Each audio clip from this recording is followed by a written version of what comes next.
Before you watch, make sure to subscribe and hit that like button, because it really motivates us to do more and more new investigations.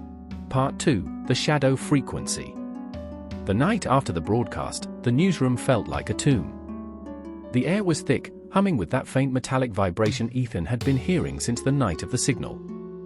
The station's neon logo flickered like a dying star above the editing bay, and outside, the desert wind screamed through the alley between the buildings. Ethan sat alone at his desk, the recording still looping in his headphones. The Nevada signal, as the locals had started calling it, wasn't just a one-time transmission anymore. It was repeating. Every 48 hours, at 3:03 a.m., the same pulsing frequency returned. But something had changed.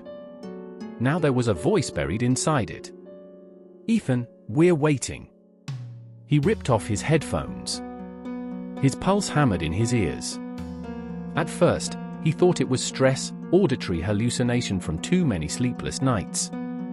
But when he ran the latest audio through the station's spectrogram software, the waveform revealed something terrifying, a hidden pattern. Not random static. It was coordinates. They pointed to a restricted area north of Tonopah, land officially owned by a private aerospace contractor called Altaris Dynamics. On paper, the company was testing propulsion systems. In reality, it was a front for something buried deep under the Nevada desert. He called Clara, the ex-Air Force engineer who'd helped him analyze the first signal. "Altaris," she said after a long silence. "That's not a company you want to mess with. They've got ties to DARPA, the Masons, and something called the Ascension Group." Ethan frowned. "Masons? As in?" "Not the ceremonial kind. These guys trace their roots back to the early 1900s, secret defense pacts, ritual-based command structures. Think corporate Freemasonry with military clearance. They drove out before dawn. The desert stretched endlessly, glowing blue under the last light of night. The coordinates led them to a chain-link fence with no gate, just warning signs and motion sensors. Through binoculars, Ethan saw a cluster of domed structures half buried in the sand.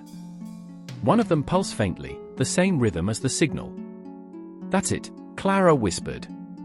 "That's your transmitter." They waited until nightfall. When the desert dropped to freezing, they cut through the fence and crept toward the domes. A low hum rolled beneath their feet, deeper than sound, like standing on the skin of something alive. Inside the main structure, they found what looked like a massive radio core. But it wasn't transmitting outward. It was pulling something in. Rows of glass cylinders lined the walls, each filled with a strange viscous fluid. Suspended inside, human silhouettes. Their faces calm. Asleep. A terminal flickered nearby, lines of encrypted text running like blood vessels across the screen. Clara connected her drive. "They're mapping neural frequencies," she muttered. "Not just signals, people's thoughts." Ethan leaned in. "For what?" "Ascension," said a voice behind them. They turned. A man in a grey suit stood in the doorway, his face half in shadow. He smiled faintly, as if welcoming them to a private viewing. "You shouldn't have followed the signal, Mr. Hale." They were taken to an underground chamber, white walls, no windows. The man introduced himself as Samuel Voss, Director of Operations for Altaris. "We've been expecting you," he said. "Your broadcasts helped us reach exactly who we needed." Ethan's throat went dry. "Who?" "The others.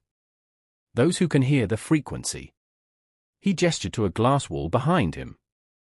Beyond it, Ethan saw more of the cylinders, dozens, maybe hundreds.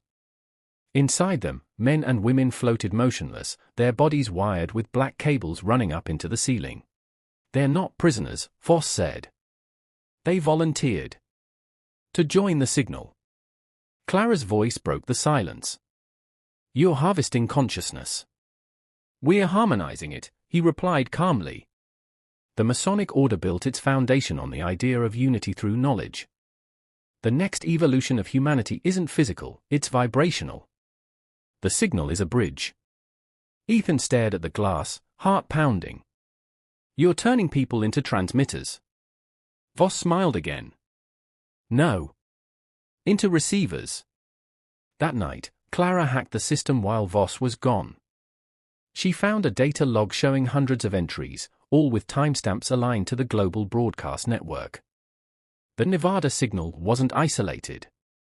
Similar transmissions were coming from Greenland, Chile, Ukraine, and Sichuan province. The pattern formed a global lattice, a resonant grid encircling the planet. Ethan recorded everything on his handheld camera. "They're building something worldwide," he whispered. "And it's all connected to the frequency." Clara nodded grimly. "It's not just about control. It's about transformation." But before they could escape, the alarms went off. The hum grew louder, like a choir of machines. The glass cylinders began to vibrate. Inside them, the people's eyes snapped open, glowing faint blue. They fled through a service tunnel leading out into the desert night. Above them, the sky shimmered as if space itself were rippling. From miles away, the Altair's domes pulsed in perfect unison with the stars overhead. Ethan looked up, breathless. "They're syncing with the constellations?" Clara turned, terrified. "That's not stars. That's a signal mirror. They're transmitting to orbit."